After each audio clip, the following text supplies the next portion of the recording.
Hello,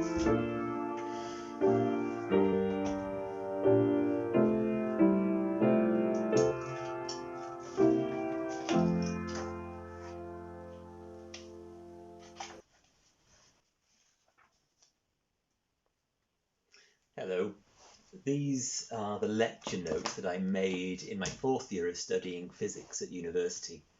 I can't say that I recall a great deal from those lectures anymore, but there is a part of one lecture I remember very clearly because it contained the most compelling invitation. It was a lecture course on the standard model of particle physics, this course here, the mathematics of which describe everything we know about the fundamental particles of nature, from which everything we know and experience is made. It was the 18th and final lecture of the course, right at the end of my programme of study. Now, the lecturer had dragged us inexorably onwards at the very limits of our mathematical and conceptual abilities, until it was all done, and in front of us he wrote up the conclusions of all our derivations, a series of equations and associated physical constants on a single whiteboard, the power to describe every physical phenomena in the known universe.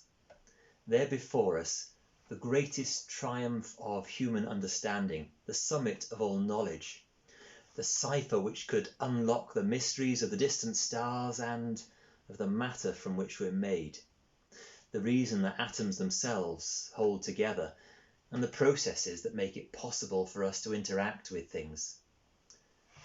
And then, our work done, the lecturer turned to us and said, "But it cannot possibly be true, because it is not beautiful enough." There, in that one phrase, is faith.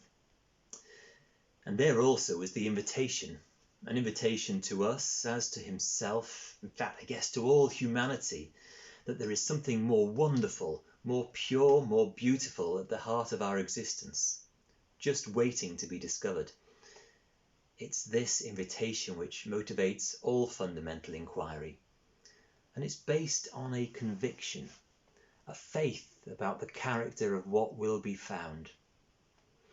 In that circumstance, I call it the faith of the physicist, and summed up in those words, it must be beautiful. I think it can fairly be said that the high priest of this faith was the English physicist Paul Dirac. It's odd that his name's not better known. He's one of the few minds that can legitimately be compared to Newton or Darwin or Einstein, yet we've heard so little of him. He worked for most of his life in Cambridge, holding the same post that Newton had held before him, and which is held more recently by Stephen Hawking. To give an idea of his stature and the esteem in which he was held, when in retirement he moved to Florida, he was given a position at Florida State University. But before he was, there were murmurings among the professors there about the wisdom of appointing this little-known old man. The head of the physics department explained simply, "To have Dirac here would be like the English faculty recruiting Shakespeare." Dirac's greatest contribution to physics was the combination of the two great but unreconciled theories of the 20th century, general relativity on the one hand and quantum mechanics on the other, the dependable science of the shape of space and time, and the weird wibbly-wobbly science of tiny particles and their interactions. Dirac's method and his faith was to follow the mathematics, to attend to its beauty in symmetry and elegance. And beneath the messiness of the things that had been measured, the maths showed him a deeper beauty, which not only explained what was seen in the experiments, but as he pursued it also described a whole new, never before imagined category of matter, a whole different side to the universe. It was an epiphany of understanding that went on to transform physics. It was at first a controversial claim, based only on the beauty of the equations. But in time, experiments revealed its truth, and Dirac's faith was vindicated with the discovery of antimatter. Back to my final lecture on particle theory, all of which was built on Dirac's work. What was wrong with our results? Why couldn't they be true? What was it that was not beautiful?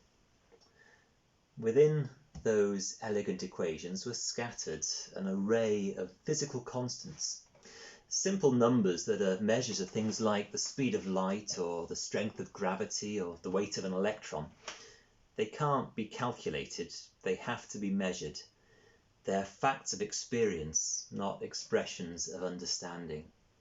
They're arbitrary, and to the mathematical physicist, they're clumsy. They're simply a holding place in our theories until a revealing epiphany is found and beauty is seen.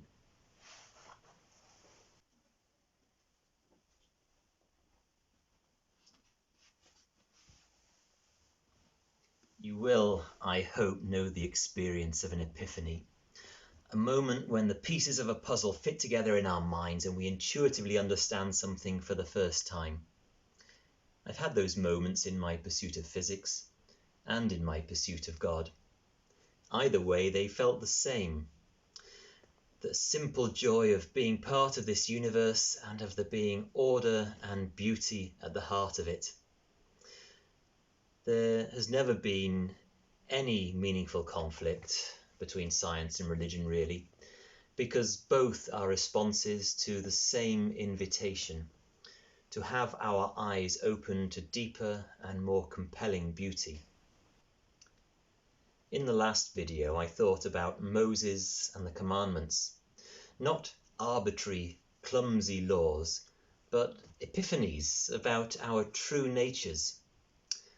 Study of the scriptures, which we do alone at home and together in church, is not about learning brute facts of what we should do or think.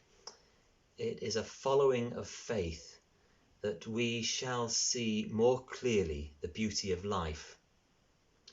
It takes time and space and honesty. It requires us to entertain the possibility that we're wrong about some things, which is the same as having faith that our lives are not yet finished, because they're not yet beautiful enough. That is faith, and that is the invitation. And next week, I'll pick up where we leave off here and think about the experience of growth in our lives.